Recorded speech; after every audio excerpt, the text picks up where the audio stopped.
நாங்கள் நின்று கொண்டிருக்கிறது பட்டாவியா ஸ்டேட்டில் இருக்கிற இன்டர்நேஷ்னல் அவுட்லெட்ஸ் இருக்கிற ஒரு இடம்தான். எல்லா இன்டர்நேஷ்னல் பிராண்ட்ஸும் உள்ள வந்து கடையாக இருக்குது. ஸோ வெயிட் பண்ணுங்கள், உள்ள போய் பார்க்கலாம்.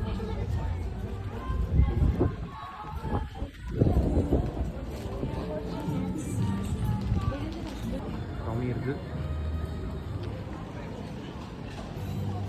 எல்லோரும் சம்மர் ஹாலிடே மூட்ஸ்லாம் இருக்காங்க இந்த இடத்துல. சூட்டபிள். இங்கே டீசல் இருக்குது.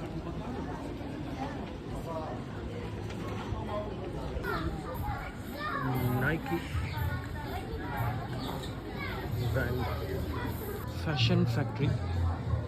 பெரிய இடம் இது. கேசி ஹியூவல். நிறைய ஃபேஷன் கடைகள் இருக்குது இடத்துக்குள்ள.